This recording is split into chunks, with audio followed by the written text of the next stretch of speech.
I'm Cynthia James, and this network is about changing lives one woman at a time.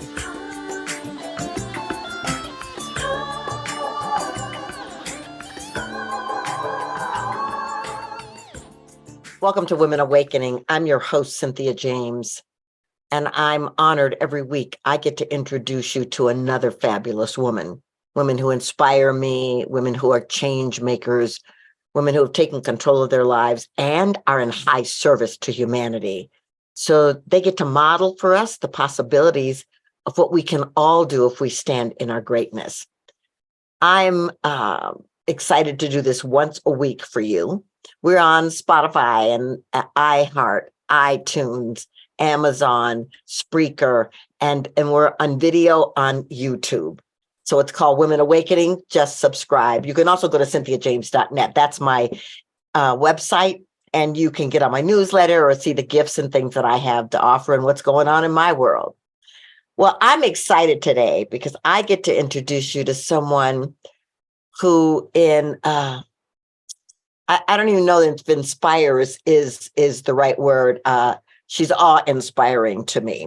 So her name is Anita Sanchez. She's a PhD. She's Nahua, which is Aztec and Mexican-American. She's a transformational leadership consultant, a speaker, a coach, an author of the international best-selling book, The Four Sacred Gifts, Indigenous Wisdom for Modern Times. And that's available in paperback, hardcover, ebook, audiobook, and it's from Simon & Schuster.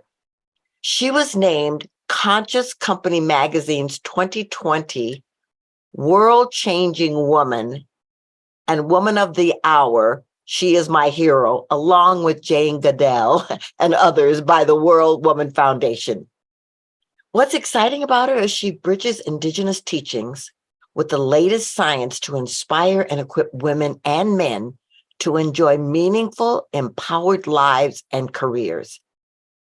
She's had 4 decades of experience coaching and training executives and their teams in dozens of Fortune 500 companies, government agencies, and non-governmental agencies.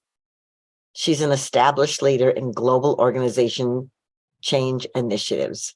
She's also a member with me in the Transformational Leadership Council, with Jack Canfield, Marianne Williamson, John Gray, and extraordinary leaders from all over the world. Anita, thank you so much for being here. You're very welcome. It's the best place to be. Well, I want to just start with how you grew up. Yes. Well, I did grow up in the middle of the country in Missouri, and I grew up with a family who really honored both parts of us. That is to say, all of us. So I had an Indigenous grandmother and my mom who would continue to teach us about earth-based wisdom. But then I also have the Mexican American, so there I was getting more, a little bit more mainstream, still community focused, and a lot of Christianity. So it was really bringing all that to. So some ways it was just wonderful. I had elders around me all the time, and that was really great. And there were challenges too. Yeah. So were you in an indigenous community, or were you in a mixed community? I have 121st cousins. So I did not grow up on a reservation, and I was not in a specific community, but given the size of our community when we came together, it was as if you lived in in that kind of setting. So no, in fact, Nahua comes from Mexico, the Nahua people. And my grandmother moved when my grandfather wanted to move here to the States. And I think she was always a little bit heartbroken about leaving home.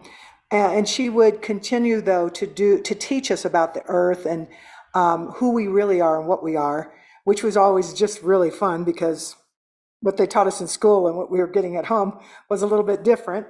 In fact, a lot different. But I think it's part of what the remembering that's happening right now is that question, no matter how established or how many, I say credit cards you have, like you listed a whole lot. I was like, wow, she's describing me. A lot of credit cards I call. And those, you work hard for those things, PhD and other things. However, it still comes back to who are you and what are you? Because both in challenging times, that gets challenged and you need to, gets pushed back on.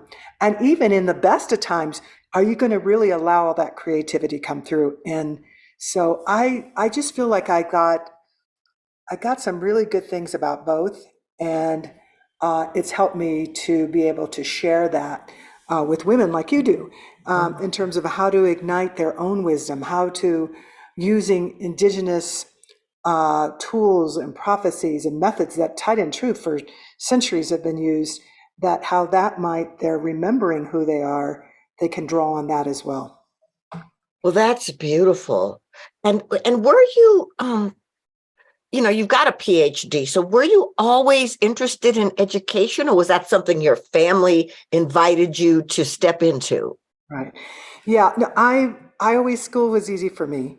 And my parents, I don't know that this is true now. They say with immigrant groups, every generation gets more and more removed from it. But in my family at that time was always about going to school, that you had to. My mother had a seventh grade education, but one of the brightest people. I pit her against any of my friends in playing Scrabble. And then my dad had finished high school, but always they pushed being educated. But I was the first to get a PhD in my family, and and I'm really glad, because in my dreams I knew the calling was to connect hearts all over the world, Hmm. um, and connecting this heart was going to create this peace, harmony, and balance. I just knew as a little girl. I didn't know peace, harmony, balance, but I just knew hearts. And that's indeed what I got to do. So in spite of things that would come up, barriers in the way inside of me as well as external to me, those dreams that were just really supported by my ancestors, my indigenous elders, and all the teachings, I think really kept remembering who I am and what I am. And I'm here for a greater purpose than just what right is I'm experiencing at this moment, perhaps. Yeah, and I would definitely, from the moment I met you, I would definitely say you are a purpose-driven person. And I want to talk about your book, but I want to talk about the fact that you're married also to a brilliant man who's doing stuff in the world. And just tell me a little bit about where you met him and how your work kind of complements one another. Yes, well, I met him when I was 19, and that was it. And I really didn't expect to get married. With challenges early in life, abuse and that, I just thought, doing in teenager already a lot of healing, but I just thought, no, I don't really need to partner with somebody. I just have a big family, big community. And then this guy shows up. And so Kid is different background than me. He's Norwegian, Irish, and English. And we ran for student body president together with a friend here at University of Colorado Boulder. And what I began to see, and he began to see in me, both of us, is like, although we come from very different backgrounds, um, we had so many things similar. And so with our desire to both be change makers, that we knew we both have a calling, and there was some overlap in that. We knew that then we could support each other, not only this physical space, but in our dream and our ultimate vision about why we even came here. So yeah, so we've been together and just celebrated December 13th, 49 years. Yes, Oh 49 my years, goodness, crazy. congratulations. Yes. Well, he's quite spectacular, as are you. And I want to talk a little bit about I want to talk about your book. What made you write this book, and how long did it take you? Okay. Yeah. So what made me write it was I got really, well, what happened is my mom got very ill, and she was basically with the last few months of her life. And I noticed she was fine with dying, but there was sadness at different times. I said, "What is it, Mom? What is it?" Because she always believed this wasn't the end. We're energy. We're going to keep going. And she said, "Well, my great grandchildren won't know me, and my great great grandchildren." I said, "Don't worry. You know what? I'm going to write a book. I'm going to write your book." I've never written a book before. So I started writing, typing, and then I'd read to her while she was in bed. And it made her so happy. And so she passed away, and it took a couple of years. I actually grieved a very long time. And then I sat down to write my book, and I gathered a lot of information for her book. It's going to be beautiful. But what kept coming out is my own book. And so I finally just said, "Mom, I know, please forgive me. And I probably don't even need to ask your forgiveness because I can feel you smiling. I'm going to write my book, and it's going to help a lot of folks. It's going to help a lot of women understand how things that happen to them, any kind of suffering or, physical, mental, emotional kinds of abuse, that whatever, poverty, whatever it is not who you are, and it doesn't need to stop you. And Yes. so I began writing my book. My book took a full 6 years to write. Uh, Why? yeah, a full 6 years. Now I've written 7 other books since then with other people. None of them have taken that long, but there was a healing process as I was doing it. And so I think putting things down, not doubting yourself, just keep going at it. There was another level of healing, and it was really critical. And this book was part of my call, and that I knew I was to connect hearts. I knew that who I am is all the different parts of me: indigenous, woman, extrovert. I mean, there's so many different parts, loves nature, all those things. But it was also, how to really translate my journey that may be very different in many ways, but still ignite that excitement for others. Like, yeah, I'm a change maker. I've done accomplished a lot of things. And I know a lot of women in both in corporate and in communities, in society at large, but then there's something that's not right. Just something that, and they stop themselves. Some limiting beliefs may be there. And so that got me to write this book. When I heard this prophecy, I went, this I must get out there, because it opened up things in me. It's incredible. Okay, so what are the four sacred Yeah. gifts? Yes, the four sacred gifts, indigenous wisdom for these times. You're going to hear these, and they're going to sound like very simple words because they're used all the time. However, when you go into them very deeply, when you go into them in an earth-based way, in an indigenous way, they open up all sorts of things that you were conscious of and not conscious of. So the four gifts that 27 elders came together around the world, they built this hoop with 100 eagle feathers, and they put four gifts in there, having done ceremony and prayer and meditation and singing and dancing. And they said, the Spirit said, put these gifts in there because all of humanity needs them to remember how to be in harmony and balance. And there it was when I heard that. That's my mission, of course, connecting hearts, because we need to create love, harmony, and balance with all our relations. So the four gifts are: the first is the power to forgive the unforgivable. Yes, the power to forgive the unforgivable. And as I say that, just you're probably thinking about the things you have forgotten, or maybe you're thinking, I don't know if I can forgive that one. But that gift is yours. And there's ways to go and to really dig so that you can use all your energy, not stored holding on to things that you think consciously or unconsciously they're unforgivable. So that's the first gift. The second gift is the gift of healing. What a wonderful gift that we use every day, right? Healing at every level, spiritual, mental, emotional, physical. So as indigenous people, we think of whole human beings, not just as part. We might focus in, but even if you focus in and, I have a broken arm. Well, the broken arm is also connected to a mental, emotional, and spiritual being. So we have to look at all of it. And so healing, and what a great thing to do. I told my boys as they were growing up, I would always say, what another good day to heal. And they go, I don't think most moms say that. But it's a really wonderful gift. The third gift is the gift of unity. It's what you're creating, even in this podcast, and I've seen you in all different other parts of your life. It's unifying community, and some you see a lot, and some you see less. Whatever it is, but that unity. But it's not only unity externally; it's the gift of unity internally. Is my head connected to my heart? Is my spirit being fulfilled? Is it being denied? Am I alluding an illusion of separateness within even myself? So there's all sorts of aspects. It's in a very holistic way that these gifts of unity. The last and fourth gift that Spirit gave the elders from around the world to give out to all of humanity is the gift of the power of hope in action. And of course, we know that hope is an energy source. And some things are written about it now that's like, oh, that's just woo-woo, or just make you just sit back and do nothing. That's not the kind of hope that indigenous people, we wouldn't be around with the thousands, hundreds at least, years of genocide that have been attempted, but we're still here. We're still 6% of the world's population, 2% of the USA, and we're in every walk and contributing. And the other piece that we contribute that some have lost is the connection to Earth, that original wisdom, that we are not separate from any of this. All of us are connected.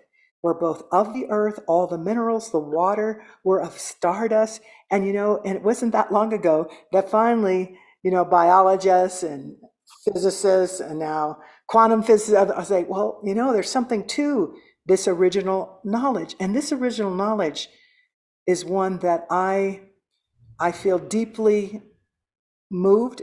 Sometimes I don't know how I'm going to do the things that I listen to and say, just go do it. But I know that I must, because it's going to open up things in the world that's going to get us closer. My contribution to that harmony and balance that we need in our own lives so that we can create it outside. What I've been saying lately, Cynthia, is that well-being inspires well-doing. And what we're under the illusion is that we can just go out and do all different and get rewarded because you're doing, but you're not caring about the being.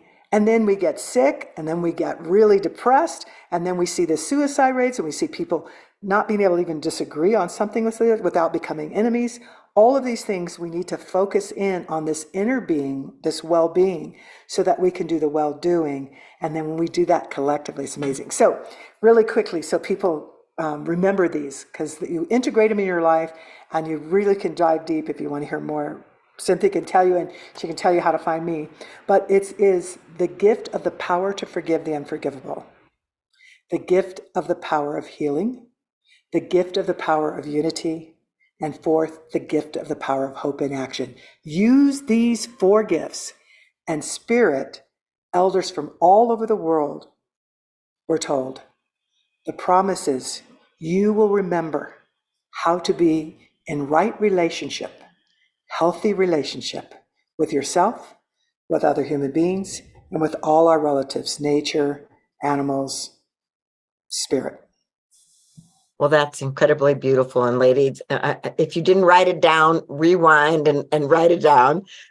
So this is so incredibly powerful, Anita, and especially women on the planet right now feel under siege, especially women of color, but women in general, and so to be able to use these 4 gifts to stand in our own power, to bring our own light. I mean, when I was reading your bio, all the places that you go, all the things that you do, all the people that you touch have to be because these 4 gifts are operating through you. I absolutely agree with you. And one of the amazing places I just came back for, I think I mentioned that to you because we had to reschedule, was I was invited just a couple of weeks ago. I presented at Necker Island. And Necker Island, for those of you who don't know, and I didn't when I got the invitation, it's the private island owned by Sir Richard Branson. And it is the island where 20 years ago I dreamt, not going to that island, but being in the space. He built an elders a council house where President Mandela, Bishop Tutu, Kofi Annan, and I could go through the list, 12 elders would sit in circle. And then these other people would sit on the outer circle and listen for hours and days to their wisdom. And I said to my husband at the time, who's still my husband, I said to him, we were talking about it, I said, one day I would love to just go to that space, just be able to experience that energy, because we all know that we can go out into nature, by a tree, our favorite flower, by the water, whatever it is. But I know that energy of those leaders, those chain makers who's had really hard times and came through modeling to us there's ways, there are pathways, and we're really ready to share that. And I actually presented and did ceremony for 2 days in that very site. So nothing would suggest that Mexican American, indigenous young girl from the inner city, all black neighborhood, all of us very poor in Kansas City. Um, you know, that one day she would end up doing this, except my mother would say, of course, because you had that dream, because you had that image, because you know who you are, and you just keep going, even when you have doubt. But these four gifts, you hit it on, Cynthia, just right on it. I use them every day, and having really worked them and experienced that and helped other leaders and change makers, help them to find their paths, because there's surprises with those little words that I just gave, because we're like, oh, everybody writes about those. But they go, oh, I didn't know when I was going to Unity that I was going to open up this healing, you know, I didn't know that was going to happen. Or, it just happens. It's incredible. So spirit makes no mistakes. And I'm really grateful to the 27 indigenous elders who came from every region of the world to listen to the prophecy, who then gave him the four sacred gifts. Well, it's beautiful. How do people find you? Probably the easiest way is to go to foursacredgifts.com, FOUR, sacredgifts.com. And there you'll be able to learn more about the gifts, course I have, but also there's some free things there, a song, because we need to, as women, like you said, there's so many challenges. We need to remember to sing our songs, do our dances, be in community, because we need to keep caring for ourselves, loving ourselves. So you can get all of that there, foursacredgifts.com. That's incredible. Well, I ask the same last question of every guest, and this show is called Women Awakening. What do you think is the most important reason for women awakening on the planet in this moment? I think it's essential that we as women do, because I think it's women, even if we've been taught something different from the mainstream, we understand it because, one, we have a womb, and even if we choose not to use that womb to have a child, we also know we came from a womb, and every human being came from a womb. And so we do nothing alone. And when women realize how much support we have, huge support from our ancestors, from nature, from other women, other two-leggeds, we call them, human beings, we can change anything. And we've seen that. We've just seen that recently, where women rising up and saying no more. And we need to continue to do that, because that knowing that we are part of the womb of the earth, that understanding you can have two hearts as one, sometimes three or four hearts as one. This is not something woo-woo. This is something we really understand. And finally, we have science understanding that too, the total interconnectedness of life. And so I believe women, we're the ones, especially even if we're being challenged now, we can feel it inside, or we're doing really great, but we still feel something inside. It's because we know we have an intuitive understanding of it's supposed to be life seeking life. And so let's get on with it. And let's create that for our entire human family and the children, our children's children, and the children of other species. Because it is a beautiful world to belong to be a member of, even with these challenges. Anita, thank you so much. I am so grateful for your wisdom and your heart, and thank you for being here. Thank you. And thanks to all the great work you're doing, and all the women that are listening and being in right relationship, really bringing forth their gifts. Thank you so much.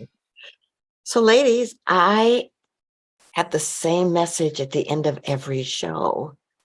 This is the moment for you to remember who you are, to tap into your beauty, your wisdom, your grace, and your power, to tap into that vision and those dreams that live within you that want to make a difference for humanity. You are powerful, you are dynamic, you are mighty. There is nothing standing in the way. Open your heart, open your mind, and invite the divine to move through you. Thank you so much for being here, and I will see you next week.